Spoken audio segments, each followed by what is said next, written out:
Се враќаме назад во студија, како претходно амбасадорите на останатите европски држави го чистеа коритото на кејот Вардар, денеска актерите го чистеа клиничкиот центар. Иницијативата за тоа дојде од актерката Сања Арсовска. Сања, добре дојде во студио 1.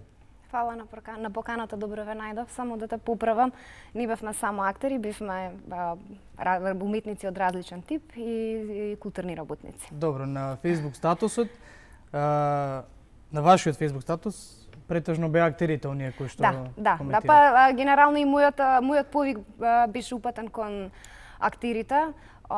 Можам да започнам од каде дојде таа идеја, така? Од каде идејата и дали неработењето на комуналната хигиена беше она што вас ви инспирираше да се активирате? Ако особено се земе в предвид дека тоа е клинички центар каде што има најранлива категорија на луѓето, се пациентите. Така. Не, идејата потекна од тоа дека ние со сезоната во театри, вработените актери за нас зборам, завршивме уште од јуни. Некои се уште работат во зависот ако имаат некои ангажмани за некои културни лета. И сватив дека може би е добро ние кои што, еве да речеме јас конкретно до септември немам никакви работни уврски, дека може би е добро своето време да го вложиме во нешто општествено корисно. И така ја споделив таа идеја, тој повик дека може би е добро ние да земеме да чистиме на некои критични места. Значи сега се почна идејата од чистење, не знаеме каде ќе заврши. Предпоставувам дека ова лето ќе се фокусираме само на чистењето на некои критични точки и локации каде што нема служби за одржување. А може би, не знам, ако следнава година сватиме дека има потреба повторно да се активираме општествено, ќе зафатиме некои други сегменти и во некои други области ќе се активираме. Така, и утрово таму ги затекнавте луѓето од комунална хигиена, кои претходните не беа таму. Не беа заради тоа што клиничкиот центар не е во состојба да ги плаќа долговите кон комунална хигиена на град Скопје. Така, не знам што се случило во меѓувреме. Во меѓувреме сите мислат дека на нас клиничкиот центар не беше никаков таргет и ние сега никак ќе преземаме никаква популистичка акција. Не, почнавме од клиничкиот центар затоа што знаевме дека тоа е во најзагрозена состојба и дека таму има најголема фреквенција на луѓе, дека таму е првото место кај што можеме да реагираме и ние да бидеме видливи. А едноставно нашата идеја не поттекнува од тоа да бидеме ние некои дежурни наблюдувачи на комуналните служби, едноставно сакавме да искористиме на нашата професија, која што повлекува некаква општествена одговорност и должност за културолошки промени, да ја насочиме кон ваков тип на акции. И едноставно да реагираме кај луѓето кои што немаат еколошка свест и да подигнеме свеста. Сега почнавме со чистење, што не значи дека нема да прераснеме во нешто друго. Значи, се случува спонтано. Денеска и колешката Ирина Ристич направи група на Facebook, при каде што ќе можат нашите, оние што се заинтересирани да ни се придружат. Оваа акција е предводена од нас уметниците, ама нормално секој може да ни се придружи доколку има време. Направивме групата се вика Не биде ѓубре, се дозволивме ние уметниците да дадеме еден таков наслов. Дали сте задоволни од тоа каков е одзивот на вашите колеги? Бидејќи во актерската фела постои една поделеност, па некој би рекол, сега Сања организира, ќе одам јас, нема шанси. Па сега не знам, не стигнале таквите коментари до мене, претпоставувам дека ги има. Она што јас можам да го кажам, да зборам за себе, дека ова беше еден искрен повик за сите да се вклучиме во некаква добра акција, некаква корисна акција. И сметате ли дека токму повикот кој што го упативте преку социјалната мрежа Facebook беше поривот на комунална хигиена да дојде пред вас па да го зачисти теренот? Мислам дека да. Мислам дека да. Реално немаше потреба доколку од како вчера ние ја објавивме акцијата, па гледав некои прилази на телевизија каде што се препукуваат комунална со не знам Министерство за здравство, не знам кој е надлежен, кој не е надлежен и сето тоа, ама ние воопшто не земавме предвид кој треба, како треба. Ние имавме проблем, го видовме дека е проблем и решивме ајде да реагираме за проблемот да се реши. Така.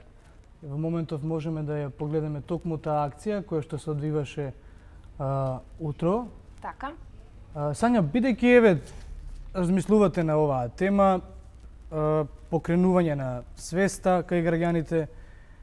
Ако ја прашам чија е одговорноста, дали е на граѓаните и нивната свест или се работи за клиничкиот центар кој што не може да ги плати долговите кон комунална хигиена, па просторот е оставен така? Видете, ја одговорност има и во едната и во другата. Так, апсолутно дека институциите треба да си ја вршат својата работа. Апсолутно дека тие проблеми кои што се наталожила, не знам колку месеци, не знам колку време не е исчистен клинички центар, треба да се решат што е можно побрзо, а исто така алармантна е состојбата на еколошка свест кај граѓаните. Мислам дека ние треба да почнеме од таму за да имаме се помалку потреба од некакви си комунална помош. Јас сум така малце социјалистички ориентирана, така што ќе кажам да, пред се дека ние сме тие луѓето кои што треба да се создадеме услови за подобар живот. Така.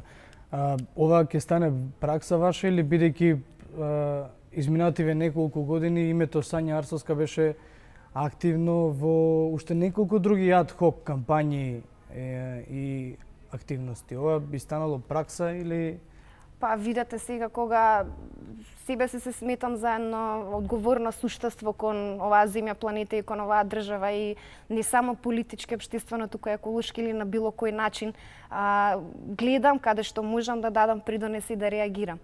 Се надевам дека оваа акција, да, планираме да правиме еднаш неделно на различни локации. И се надевам дека ќе продолжи Сања Арсовска да се занимава со општествено корисна работа и да реагира на општествени и политички проблеми. Да, и бидејќи очигледно е дека на повикот се јавуваат луѓето и реагираат, значи актерите имаат една поголема одговорност како луѓе кои што се познати, па поголема маса на луѓе може да се закачи за нивната кауза. Веројатно треба да реагирате и за влезот на клиничкиот центар, каде што на улицата позната меѓу народот како Водњанска, амбулантните возила знаат да чекаат и по неколку минути кога за итни случаи, кога се пренесува некој човек. Да, ама знаете како сега на нас ни дојде оваа идеја да ја реализираме. Знаете, кога некој друг би имал било каква идеја за која што сметаме дека е корисна и дека треба да се вклучиме, на драго срце би се вклучили. Едноставно не можеме еден или двајца луѓе да бидат секогаш дежурни наблюдувачи на се што се случува. Така што да, не треба да има гужва и да, амбулантните возила треба да имаат пристап, но не знам дали ние тоа ќе го направиме, но зошто да не го направи некој друг ако гледа дека тоа му смета. Сања, во минатото бевме сведоци на, како што реков, повеќе кампањи кои што и ad-hoc се создава. Дел од актерите протестираа за работи кои што сметаат дека лично нив ги допира, дел од нив излегоа за поголема општествена кауза. Која е одговорноста кај еден актер да реагира на сите нелогичности? Без разлика дали се работи за политички цели или за општествена.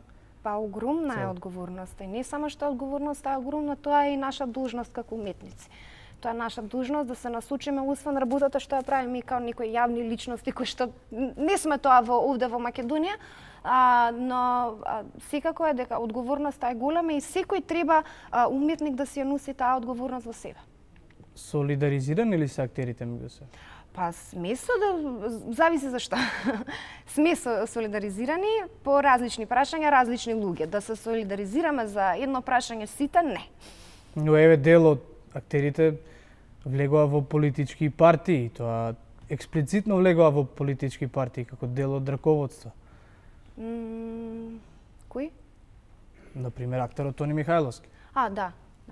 Вие бевте дел од новата влада, што не мора да значи дека сте политички член на партијата, меѓутоа бевте дел од Министерството за култура. Не сум била дел од Министерството за култура и никогаш нема да бидам. Јас сум претседател на Синдикатот на култура и мојата борба не е да бидам на никаква функција, мислам на никаква функција доделена од власт. Мојата борба е да се борам за работничките права со било која власт. И затоа велам, дали во оваа сфера, во работничките права, кога се работи за една иста кауза, тоа се правата на вас, актерите? Дали тука се солидаризираат актерите?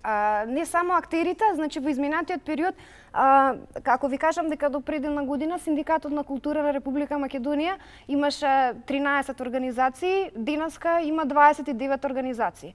Значи за една година ние сме постигнале бројка од 15 нови организации, тоа значи дека луѓето кои што претходно биле под некаков притисок, сега се ослободени од тој притисок и се приклучуваат кај нас затоа што препознаа синдикат преку кој што ќе може да си ги остварат своите права.